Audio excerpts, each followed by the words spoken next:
Apakah ini sinyal bahwa PDIP kebal rasa malu terhadap kasus Hasto? Atau justru ini menegaskan bahwa di PDIP hal seperti ini adalah hal yang biasa?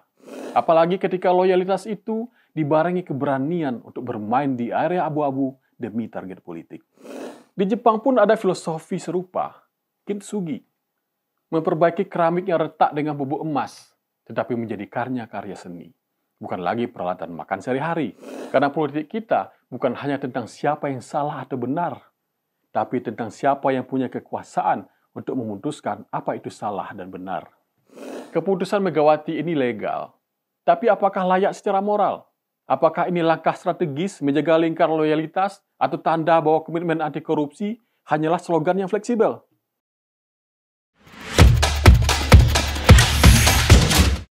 Anda tahu nggak? Baru saja ada satu keajaiban di politik Indonesia yang jarang kita temui di negara lain. Bukan soal pembangunan infrastruktur yang cepat, bukan pula soal ekonomi yang tumbuh di tengah badai global. Keajaiban ini adalah kemampuan politisi untuk jatuh dan langsung bangkit lagi seolah-olah tidak pernah terjatuh. Dan pekan ini kita melihat contohnya secara terang-benderang. Megawati Soekarnoputri, Ketua Umum PDIP, kembali menunjuk Hasto Kristianto sebagai Sekretaris Jenderal PDIP, orang yang 25 Juli 2025 divonis 3,5 tahun penjara oleh Pengadilan Tipikor Jakarta dalam kasus suap terkait Harun Masiku. Hasto terbukti bersalah, tapi hanya beberapa hari setelah vonis itu, DPR menyetujui amnesti yang diajukan Presiden. Semuanya legal, sah, ada tanda tangannya, ada nomor keputusan Presiden. Dan hasil akhirnya, Hasto bebas dan yang paling mengejutkan, dia kembali duduk di kursi Sekjen PDIP. Pertanyaannya, apakah ini sinyal bahwa PDIP kebal rasa malu terhadap kasus Hasto? Atau justru ini menegaskan bahwa di PDIP hal seperti ini adalah hal yang biasa? Mari kita berpikir logis. Di negara-negara dengan standar integritas tinggi, mantan terpidana biasanya butuh waktu panjang untuk kembali dipercaya, kalaupun masih mau diberi panggung. Bahkan ada yang memilih pensiun diam-diam demi tidak mencoreng citra partai. Tapi di PDIP justru kebalikannya. Terdakwa kasus suap yang sudah divonis 3,5 tahun penjara, meskipun mendapatkan amnesti kembali menjabat sekjen. Seolah-olah ini bukan risiko, tapi justru aset politik. Mengapa Megawati begitu sayang pada Hasto? Bukankah banyak kader yang secara moral, reputasi, dan integritas bagus? Banyak, bahkan sangat banyak. Kita semua tahu, Hasto bukan sekedar kader biasa. Dia adalah tangan kanan Megawati selama bertahun-tahun.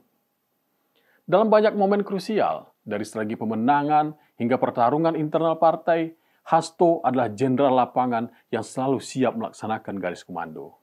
Dan di politik, loyalitas seperti ini langka. Apalagi ketika loyalitas itu dibarengi keberanian untuk bermain di area abu-abu demi target politik.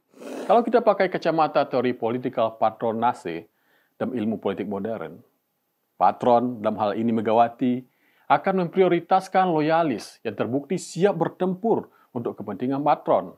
Meskipun secara moral, publik mungkin melihatnya negatif. Kenapa? Karena mereka sudah teruji. Mereka tahu bagaimana dapur partai bekerja. Dan yang lebih penting, mereka tahu hutang budi kepada siapa. Dalam logika patronase, kader bermasalah yang diselamatkan patron justru lebih bisa dipercaya daripada kader bersih yang belum pernah dites kesetiaannya. Di Tiongkok kuno, ada pepatah. Bila bejana retak digunakan kembali, air akan selalu bocor. Tapi jika bejana itu diberi emas diretakannya, ia akan bernilai seni. Bukan untuk dipakai, tapi untuk dipajang. Maknanya apa? Barang yang pernah rusak bisa dipelihara, tapi tidak untuk fungsi penting. Kalau diterapkan ke politik, orang yang pernah berkasus boleh diberi ruang, tapi bukan ruang untuk mengatur partai, apalagi negara. Di Jepang pun ada filosofi serupa, kintsugi, memperbaiki keramik yang retak dengan bubuk emas, tetapi menjadikannya karya seni, bukan lagi peralatan makan sehari-hari. Karena sekali retak, fungsi awalnya sudah tak akan sama. Sayangnya, di politik kita, bejana yang retak bukan disimpan, tapi dipakai lagi untuk menampung air minum seluruh rakyat. Tapi mari kita keluar sebentar dari kacamata patronase. Mari kita pakai kacamata rakyat biasa. Bayangkan Anda bekerja di kantor. Ada seorang karyawan yang terbukti menerima suap. Divonis bersalah. Lalu, karena koneksi, dia diampuni. Beberapa minggu kemudian, dia malah dipromosikan jadi manajer. Apakah itu wajar? Apakah itu membangun kepercayaan? Di dunia kerja normal, jawabannya jelas tidak. Tapi di dunia politik kita, jawabannya kenapa tidak?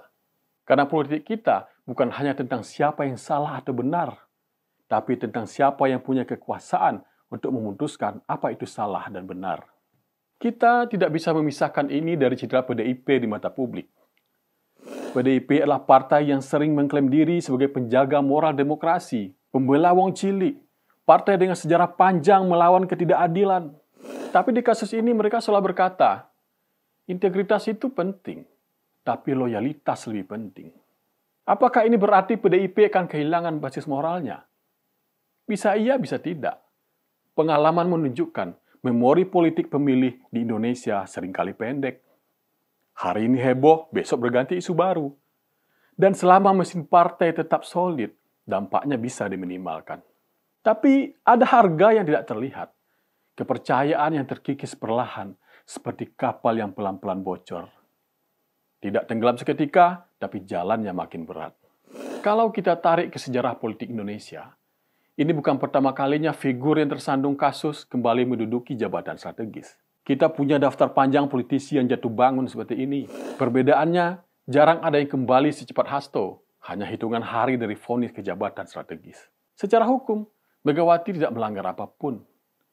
Secara politik, dia menunjukkan bahwa kendali atas partai sepenuhnya ada di tangannya.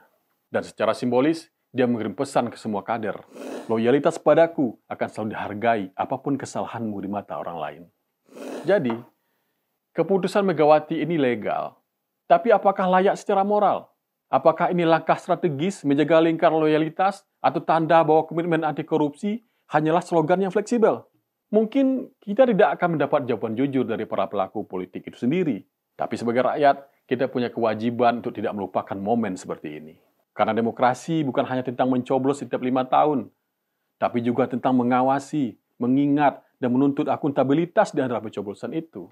Dan kalau ada yang bilang, begini kan sudah biasa di politik kita, mungkin itu tanda bahwa masalahnya bukan cuma di mereka, tapi juga di kita, yang sudah terlalu sering memaklumi hal yang seharusnya tidak kita maklumi.